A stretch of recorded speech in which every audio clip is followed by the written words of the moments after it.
여러분 안녕하십니까? 여수 MBC 뉴스데스크입니다. 경전선 순천 도심 통과 구간이 순천시 요구안 가운데 하나로 변경됩니다. 국토교통부가 내일 이 같은 방향의 기본 계획을 고시할 예정인데요. 순천시는 설계 변경 과정과 완공 이후를 대비해 후속 대책 마련을 서두르고 있습니다. 최우식 기자가 보도합니다. 지난주 국토교통부는 광주 송정에서 순천 철도 건설 사업 기본 계획 고시 내용을 순천에서 가장 먼저 발표했습니다. 2030년 하반기 완공 목표로 1조 9,800여억 원이 투입될 예정입니다.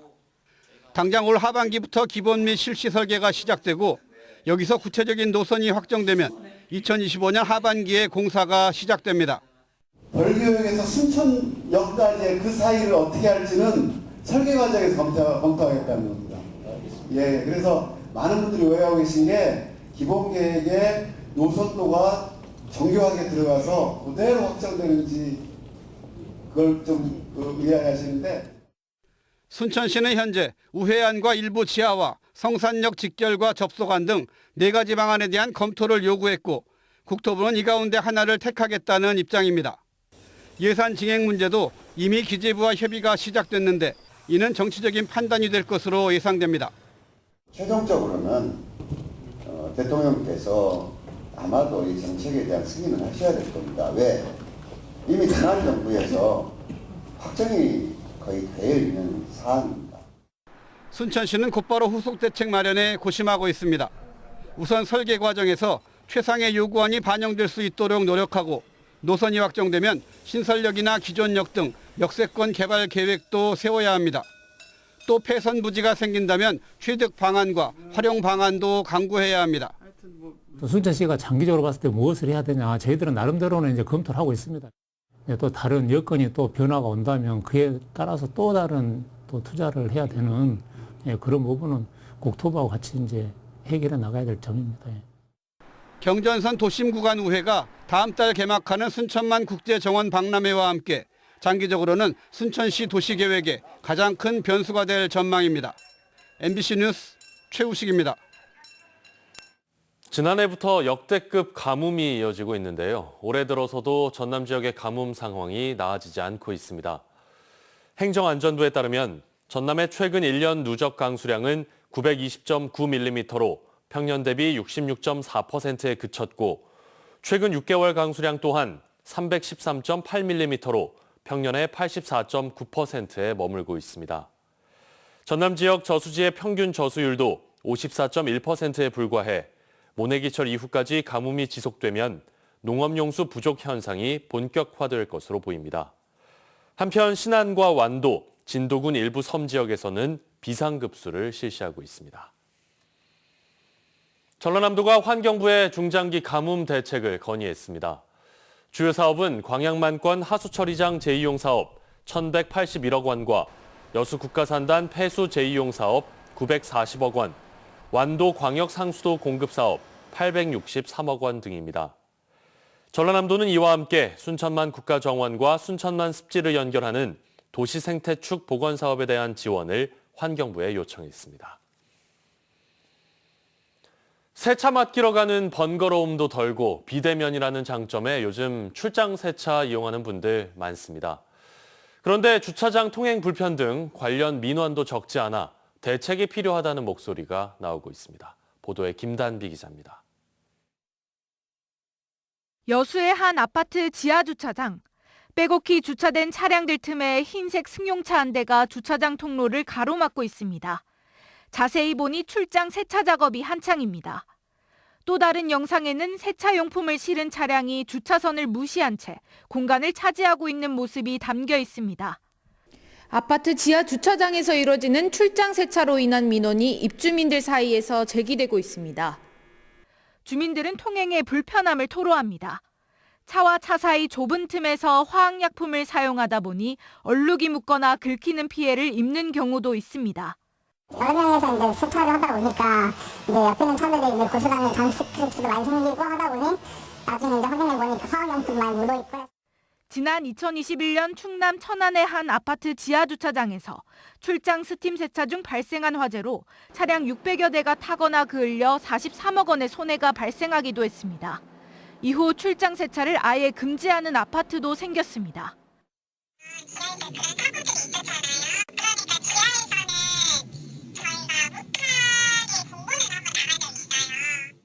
그렇다고 모든 주민이 출장 세차를 반대하는 건 아닙니다. 자제적은 아니고 일주일에 한 번이라도 이렇게밖에 안 해. 자격만 하고 뭐 매일 하는 것도 아니고. 대한주택관리사협회는 입주민 동의를 거쳐 출장 세차업체의 출입을 금지하는 규정을 신설할 수 있다고 설명했습니다. 단 입주민 사이에서도 의견이 엇갈리고 있고 업체와 갈등의 소지도 있는 만큼 충분한 논의가 필요하다고 권고했습니다. 관리규약이라든가 아니면 입주민에 대한 홍보를 충분히 해가지고 그런 동의를 얻은 후에 이렇게 하는 것이. 비대면과 편리함에 각광받고 있는 출장 세차. 출장 세차 서비스에 대한 수요만큼 민원도 늘고 있어 대책 마련이 필요하다는 목소리가 나오고 있습니다. MBC 뉴스 김담입니다. 여수와 강원 양양을 잇는 항공 노선이 없어질 것으로 보여 이용객들의 불편이 우려됩니다. 여수시 등에 따르면 여수 양양 노선을 운영하는 플라이 강원이 오는 25일까지만 운항하고 철수할 예정입니다. 해당 노선은 전남 동북권과 강원도를 오가는 유일한 항공편으로 지난해 4만 4천여 명이 이용할 정도로 인기를 끌었습니다. 한편 여수공항은 지난해 10월에도 김포와 제주를 오가는 항공편이 각 한 편씩 축소된 바 있습니다. 다음 달 여수항에 코로나19 이후 첫 국제 크루즈선이 입항합니다. 여수시는 코로나19로 전면 금지됐던 크루즈선 입항이 지난해 10월 재개된 가운데 다음 달 2만 8천여 톤 규모의 크루즈선 실버 위스퍼호가 승객과 승무원 670여 명을 태우고 입항하는 등 올해 여수항에 국제 크루즈선이 3회 입항할 계획이라고 밝혔습니다.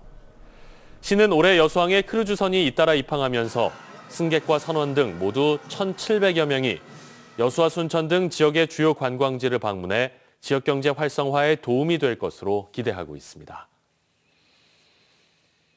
무한반도 통합 시도는 그동안 여러 차례 시도됐지만 연이어 실패했죠. 목포와 신안, 신안과 목포를 통합하는 건 그만큼 풀어야 할 과제가 많다는 의미입니다. 양현승 기자입니다. 통합 목포 신안시의 출범 시점은 현재 2026년 7월 1일이 적기로 꼽힙니다. 민선 9기부터 통합자치단체로 꾸린다는 계획입니다. 민선 8기 임기를 보장해 시군 주민들의 투표권을 보장하고 국회의원 선거가 있는 내년이 오기 전에 논의를 끝내는 게 수월하다는 판단입니다. 서로 시군이 쪼개져서 중앙정부를 대상으로 각계격파하는 것보다는 우리 무한반도의 시군이 합쳐서 힘을 모아서 통합은 시장군수와 시군의회의 합의 절차를 거쳐 전남지사가 행안부에 건의하면 행안부의 검토를 거쳐 법률안을 만들고 국회 본회의에서 의결하는 절차를 거쳐야 합니다. 목포시장과 신안군수의 의지가 뚜렷한 걸 감안하더라도 주민사회의 공감대 형성에 절차 이행까지 남은 시간 여유롭지는 않습니다. 숙제가 많기 때문입니다. 단체장과 시군의회 선출직들의 자기 희생과 합의가 전제돼야 하고 목포시의회에서도 적극적으로 활동하면서 목포 신안 통합에 대해서는 열과 성을 다하겠습니다. 국회의원 선거구도 목포와 신안을 묶어 선거구가 사라지는 것을 방지해야 합니다. 목포와 신안, 신안과 목포의 통합을 넘어 무한반도의 통합이라는 더 큰 꿈으로 우리는 나아가야 한다고 믿습니다. 목포 시민에게 주는 화장장 이용 혜택을 신안 군민에게도 부여하고 여객선 요금, 대중교통 노선 등 생활 속에서 통합의 효과를 체감할 수 있는 여건 조성도 선결 과제입니다. 잘 되지 않을까. 다만 걱정은 우리 신안 국민들이 장단점을 잘 고려해서 훌륭한 판단을 해줘야 그렇게 가능하지 않겠네요. 통합자치단체를 목포시로 할지 신안시로 할지 목포 신안시로 할지를 놓고도 논쟁이 불가피하고 통합청사의 위치, 통합시의회, 시군별 의석 배분 등도 진통이 불가피합니다. 정치권의 이해관계를 감안하면 단체장과 정치권의 힘만으로는 돌파하기 어려운 의제가 수두룩해 시민사회의 단단한 공감대 형성만이 유일한 열쇠로 꼽힙니다. MBC 뉴스 양현승입니다. 2023 순천만 국제정원박람회 개막이 3주 앞으로 다가온 가운데 입장권 구매와 기부금 기탁이 이어지고 있습니다. 정원박람회 조직위원회에 따르면 오늘 하루에만 한국노총 순천지역 지부와 농산물 도매시장 중도매인협의회 등 14개 기업과 단체가 1억 원 상당의 입장권을 사전 구매했고 로드파크와 아이쿱 생협 등이 전기카트와 생수 등의 기부금품을 기탁했습니다. 정원박람회 입장권은 인터파크와 야놀자, 네이버 누리집과 박람회 누리집 등에서 온라인으로 예매할 수 있고 현재 전남도민 사전 예매 이벤트를 통해 전기간권 우대 요금을 적용해 판매하고 있습니다. 전라남도의회 보건복지환경위원회 서대현 부위원장이 광양제철소를 상대로 여수 묘도 지역에 대한 사회공헌 사업을 촉구했습니다.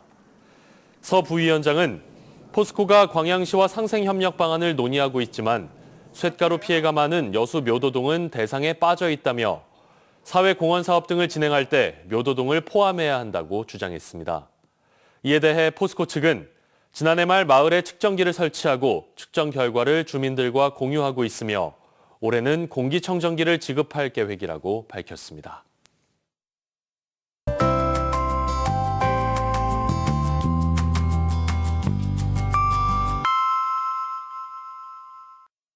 날씨와 생활정보 정리드리는 생활포커스입니다.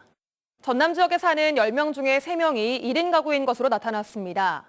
호남지방통계청 보고서에 따르면 지난 2021년 기준 전남의 1인 가구 비중은 35.4%였고 이는 전국에서 8번째로 높았습니다. 시군별로는 곡성과 신안, 고흥, 영암 순으로 1인 가구 비중이 높았습니다.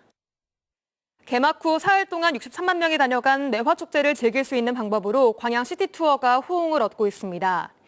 투어버스는 순천역과 광양읍 터미널을 출발해 매화마을을 다녀오는 코스인데요. 광양시는 예약 문의가 이어지면서 투어버스를 증편하고 평일에도 운영하기로 했습니다. 순천 도심을 흐르는 동천의 천연기념물인 수달이 생생하게 포착됐습니다. 시청자 제보 영상을 보니 둥근 머리에 긴 꼬리를 가진 수달이 동천 한가운데서 한가롭게 물놀이를 즐기고 땅 위로 빠져나가는 모습이 담겼습니다. 전남 동부 지역도 급격히 떨어진 기온에 칼바람까지 불면서 종일 춥게 느껴진 하루였습니다. 낮 기온도 13도에 그치며 어제보다 5도 가까이 낮은 기온 보였는데요. 내일 오후부터 추위가 풀리겠습니다. 변덕스러운 날씨에 건강관리 잘 하시기 바랍니다.